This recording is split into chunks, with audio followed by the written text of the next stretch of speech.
Hello, welcome to episode number 7 of the Broad Street Fanatics. We have a very special guest on today, uh, Jasmine Brown, um, and she's here to talk about the past Sixers and Wizards game, and we look forward to seeing what her opinion is. So, welcome, Jasmine.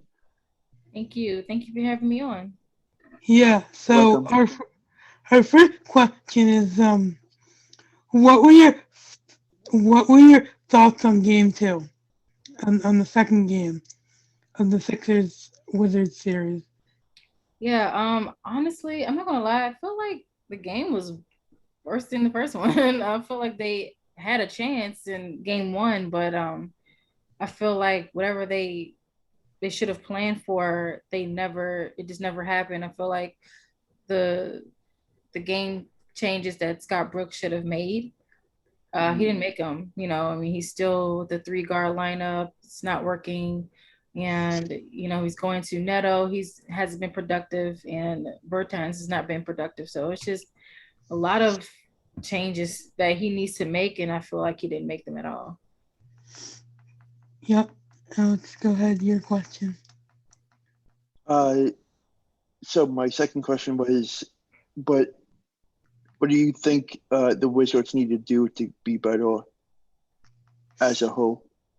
Yeah, I think defense is the biggest thing they need to work on because when it comes to the Sixers, you have Tobias who's been killing it. You have, of course, Embiid, and then Mm-hmm. you have Seth. So it's like you can't really. I feel like with Embiid, you really can't guard him. He's going to do what he's going to do, but I feel like you can clamp on at least Tobias and Seth, and you know try to make them miss, even if they do shoot. That's the biggest thing. That's how they're going to win. And the Wizards have not been known for defense all year, but Mm-hmm. if they're not ramping the defense up in the regular season, I don't see that happening in the playoffs either. They had time to practice that in the regular season, so I don't know. So that's probably the Yeah. biggest thing. Also, the ISO plays with Russ and Bill, I feel like it's just that's not working either. It's when they're in the closing fourth quarter, it's like, why are you going ISO? It's like you just Yeah. go and make better plays for everybody else, and make sure that the ball goes to the hoop. Yeah. Ben Simmons was as you guys have had trouble stopping him. What do you think you guys could do better to guard Ben Simmons? I feel like with him, I feel like if you can at least, so I don't know if the double team won't work because I feel like if double team happens, that'll open the lane up for Embiid to get in the paint. Yeah. So I don't know. It's just Scott will have to just figure out who the best defender is and put it on him. Um, you know, can't put Bill on these people, and he's coming off of a hamstring injury. You have to Yeah. Bertans and Neto is not going to they're not going to cut it. So I feel like he just has to trust at least you still have at least 2 games to try something and experiment. So maybe go deep into your bench and see if they can do something because I'm pretty sure the Sixers have game planned for Bill and Russ, um, and Gafford. So it's just different. Yeah. You probably don't know who that person is, and that may be a good matchup. So experiment game 3. You have it. It's a free game right there. So that's what he needs to do. Yeah. Um, so my question is, what did you think of Matisse Thybure's performance? And um, and going into the next game, what do you think about uh, like do the Wizards need to double team more on him, or just what is your opinion about him? Yeah, he's been one of my favorite players as of recent. just seeing him even last year, even on and off the court, like he seems like a really cool guy, and then he's producing on the court. Mhm. So he's definitely a key factor, and I do think that he'll be a key piece in the future of the Sixers. And I, for Game 3, I don't. It's if with the Wizards is like they all help, they overhelp, Mhm. and it leads to a broken down play, and their biggest weakness has been the 3 point. So I feel like any person that they double team will open up for somebody on the perimeter, and they're going to knock it down. So I mean, they can try, to do that, but they're going to have to, if they double team him, they're going to have somebody else guarding the perimeter in order for Mhm. them to successfully, not have them make shots. Yeah, we talked about Davis Bertans' performance a little while ago. What what were your thoughts when he fouled out at game two? Yeah, I don't even I don't even know what to I'm just really surprised at him because we paid him so much money. We Mhm. thought we were going to be more productive, and he has been, especially in the regular season, kind of after, his I think him getting his papers together to come back over here and things like that. Of course he had to you know, get his legs back under him, but um he just hasn't been as productive as I think the organization probably thought he would. And the fact that you're fouling out and you're not really producing, it's just not good. Like you're taking a lot of shots. And he's Mhm. known for the perimeter, 3 point shots. And if you're not making those and you're fouling, it's just like, what are you doing? So Yeah. I think it's been kind of disappointing for him. So my next question is: do you see the Wizards getting swept, or or do you see them winning 1 or 2 games? Yeah, The I can definitely see them yeah. winning a game. I mean, tomorrow they would have to. This is a must win for them. To at least show us that they're capable of doing something in the season. I just feel like at this point, if they lose, it's just you have to think future, even though the series isn't over. I think like Mhm.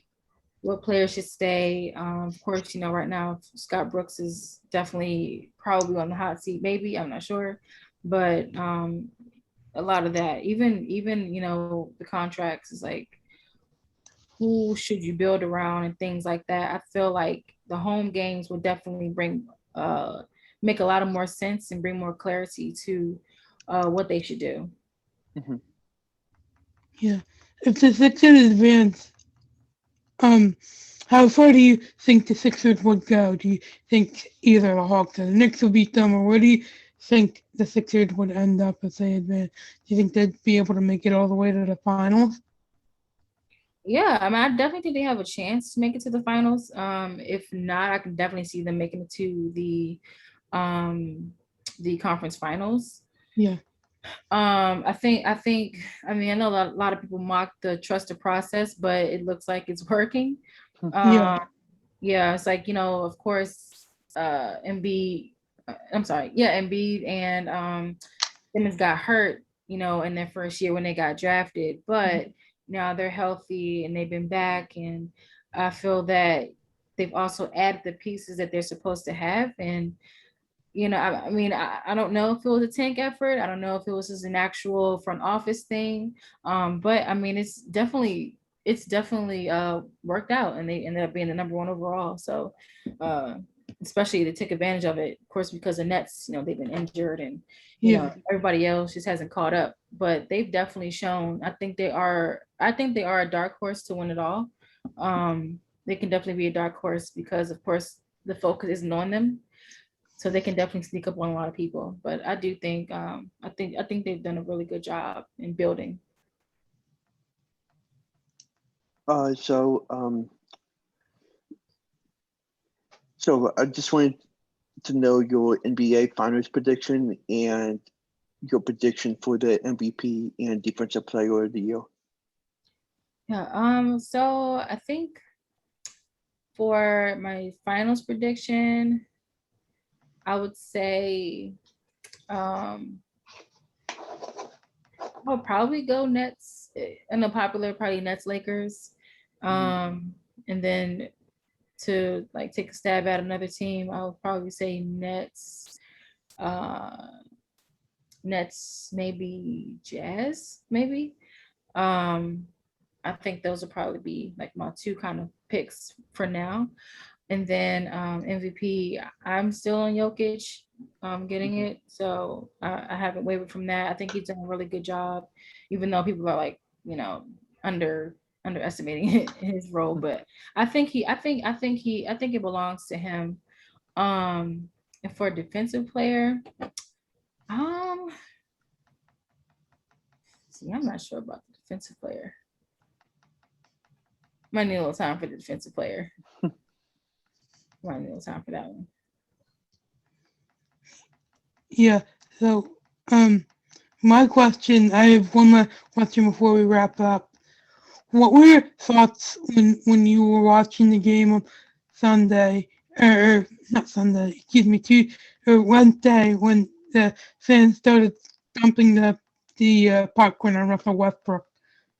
Yeah. I feel that Philly fans have a bad rap for Yeah.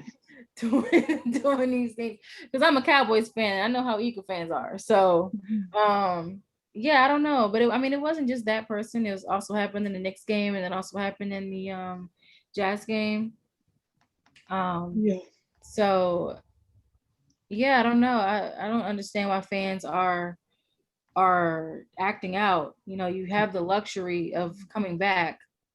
You've been Yeah. you've been off for a year.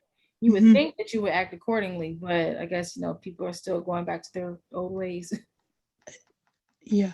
I think one thing that made the point even worse was it wasn't at the end of the game. It Yeah, wasn't. He wasn't heading back to the locker room just to get dressed, or right. just, halftime. He was hurt, and I think that has a lot to do with my take on it. You know what I'm Yeah, saying? Like I still don't think it hurt either way, but it hurt. I think that puts more of a wow, that's really bad to it. You know what I'm saying?